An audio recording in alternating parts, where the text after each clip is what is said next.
Hi, I'm Irving, and I'm an Adamaniac. Last time, the Penguin was running for mayor against Batman and had a good chance of winning, especially once he got Batman and Robin tied up in a giant balance scale hanging over a pot of sulfuric acid with melting ice on the other side. It's hard to make campaign promises when there's nothing left of you. In a few more seconds, we're gonna be in the soup, Batman. It's all my fault, Robin. I should have recognized those goons as soon as I saw them. Especially since each one of them had the word goon on the front of his shirt. Well, here goes. Batman! Batman! Batman, are you all right? Yes. Thanks to Alfred. Lucky he insisted on making these new costumes out of acid-proof material. It's nice that it's acid-proof. Next week he may start thinking about working on bulletproof. It depends on who the villain is. Holy coffin nails, Batman. You sure had me scared. Just a second while I dissolve these thongs. Penguin is celebrating his assured victory when he gets the news. Huh? What? Acid-proof costumes. Four of them. Batman has no evidence that Penguin tried to kill them, so his next step is a televised debate. Penguin speaks first and launches into a spiel about wanting to know who Batman is, he must be a criminal because he wears a mask, and then he goes in for the kill. Whenever you've seen Batman, who's he with? Criminals. That's who. You look in the old newspapers, every picture of Batman shows him with thugs and with thieves and hobnobbing with crooks. Whereas my pictures show me always surrounded by whom? By the police. I have to admit, that's a masterstroke. Never mind that Batman is always arresting those criminals and Penguin is always being arrested by the police, or that Penguin is one of those criminals that Batman hobnobs with. Phrase it right and people will swallow anything. We've seen way too much evidence of that. He wraps it up and it's Batman's turn. He's his usual riveting self. My fellow citizens, let me begin by pointing out some inconsistencies in both the logic and the substance of Mr. Penguin's preceding remarks. About the Penguin, yes sirree. He's the first one to see. Clean up bathroom, 1, 2, 3. What's going on? That wasn't even remotely necessary. Let Batman drone for 10 more seconds and everybody will be asleep and then you have nothing to worry about. Gotham City Convention Hall, containing $2 million worth of displays for the forthcoming Jewelers Convention, is being robbed by a gang of criminals who have barricaded themselves inside. Well, don't just stand there. Get down to Convention Hall. Right, Commissioner. Somebody should call the police. Oh wait, I am the police! We'd better get right down there, Robin. Why are you two incompetent? We'll botch this job. Citizen Penguin to the rescue. Batman is an officer of the law. Penguin isn't. The police can reasonably keep him out of the whole thing and let Batman in. Does anybody really suppose they'll figure that out? They get there at the same time and both go in to subdue the situation. This is Chet Chumley inside Convention Hall. From our post here high above the floor, we can see the battle spread before us.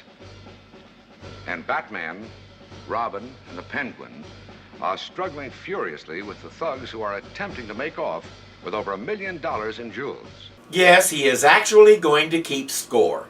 Who will knock out more bad guys? Now, not so fakey your face. Not so real. I begin to suspect that this whole thing may be rigged.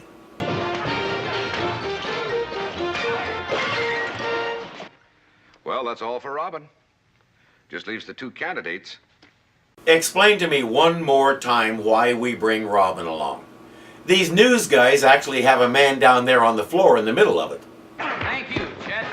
This is David Dooley on the convention floor. I'm going to maneuver over to Batman to see if I can get him to say a few words to us. Is there anything at all you'd like to say to the television audience, Batman?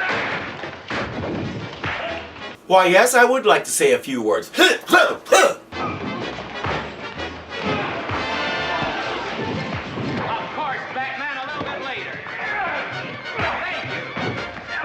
Don't hurt him. That's Betty White's husband. Who's going to host Password if you knock his teeth out? Batman got one. And now it looks like the Penguin is about to get one. He did. Score one more for the Penguin. Naturally, Penguin eventually knocks out the whole bunch, which leaves Batman looking ineffective. There were just too many for me, Robin. But somehow the Penguin was knocking them down left and right. That whole thing was a setup, Batman. That waddling weasel planned it. Perhaps, but I'm afraid we can't prove it. How about the fact that they're all wearing that same shirt that says Goon on it, just like the guys who tried to kill you before? Nobody notices these things? The first return should be coming in now. This is Walter Klondike. The first returns on the mayor's election have just come in. As usual, the northeastern precincts are reporting earliest. And the tally from the northeast gives the Penguin 12,574 and Batman 9,682. As the evening progresses and more of the city reports, momentum turns to Batman and Penguin is on the verge of losing. Smart politicians trust the voters, not the polls. After all, if you can't trust the voters, whom can you trust? Except sometimes the voters don't actually win. Penguin is furious. Can't win this election by hook or by crook. At least you have choices, Pengy. She's undoubtedly his superintendent of education. If you don't have a board of electors, you can't count the votes. And if you can't count the votes, you can't announce a winner. That's real sharp thinking. So, hang the polls and hang the pollsters. I hope he doesn't mean that literally. He did. I told you not to count those hobos down at the freight yards. What about the two sword swallowers and the lady wrestler you turned in? Nobody will ever listen to us again. Don't worry. We can always get a job rating TV shows. At Batman's HQ, they're about to celebrate when the phone rings. Hello? Oh, just a minute. A few. Hello? The law says that the votes must be counted only by a duly appointed board of elections, Batman. And it so happens that I have the board What? You don't have a phone tracer in your tool belt? I have 3. of elections right here with me. And unless the city council meets within 1/2 an hour and proclaims me mayor of Gotham City, they will be counting the votes in a morgue. He hangs up before Batman can trace the call, and since caller ID doesn't exist yet, there's nothing Batman can do. Still, he reasons that Penguin's funds are low because of the cost of the campaign, so he's most likely holed up in the headquarters of the Grand Order of Occidental Nighthawks. He's hiding with the goons. How did he ever figure that out? Penguin is describing all the things he's going to do to the city. Aren't you being a little premature, Penguin? How'd you find this place? You goofed, that's how. And no good mayor ever goofs. I got nothing.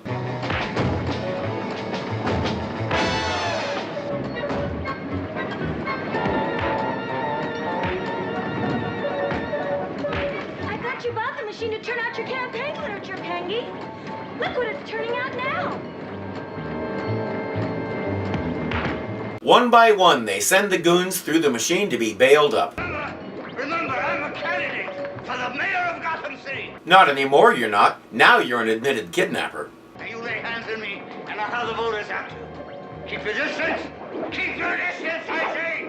Keep your distance. I think it's time for us to wrap up the election, Batman. I take it you mean wrap up the candidate? Oh, exactly. I'm a political candidate.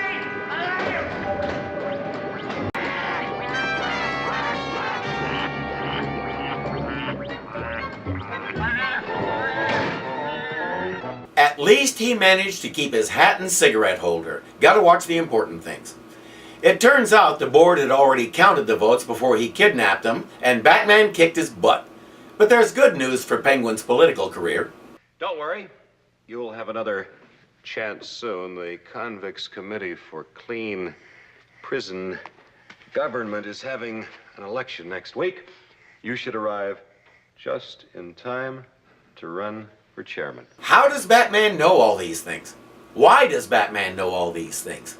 Of course, Batman resigns in favor of Mayor Linseed and all is well. At least until Gordon's phone starts ringing. Thank you very much. I am flattered that your committee should be interested in me as a presidential candidate for 1968. But I'm afraid my Gotham City duties take precedence. Yes, I will definitely let you know if I change my mind. He just got elected mayor, his first political job. Give him a chance to catch his breath, for Pete's sake. I'm flattered, gentlemen, but I thought your party had a candidate for 1968. Truthfully, he would have been better than either one of them. All three of them, actually, because good old George Wallace also had his nose in the trough. That joke gets us laughing all the way to the credits. There were lots of cameos in this one besides Alan Ludden. You can find him on IMDb. Burgess Meredith was great as usual, but I have to admit I really didn't like this episode pair. And not just for what are probably obvious reasons. The story is choppy and slow moving. It makes Batman out to be the dullest person on God's green earth, a guy who can speak perfectly normally in the Batcave or police headquarters, but put a podium in front of him and he turns into a drone. I couldn't buy it. I also have trouble with the idea that the Penguin would actually go to all the work of being mayor of a major city just so he could steal money from it. There are lots of easier ways to amass a ton of money, and Penguin knows them all. Everything about the plot, up to and including the political rivalry between Penguin and Batman, feels contrived and out of joint. Batman, a complete unknown, is the only person in Gotham City with a clean enough reputation to run against Penguin? Again, how about Bruce Wayne, or one of his nice millionaire friends? How about Bonnie? She could probably do the job. She puts up with Gordon. And as we all know, the Batman Returns movie ripped off this plot of the Penguin running for mayor. But there it actually makes sense because that Penguin isn't a filthy, rich, convicted arms dealer. Bleeding Gotham City is his ticket to being rich and comfortable and not living in the sewers anymore. That I can buy. This? No. Just no. Next week, Mr. Freeze returns. Not Mr. Freeze. Mr. Freeze! Let's hope he has a better script than this one. I'm Irving, and I'm an Adamaniac.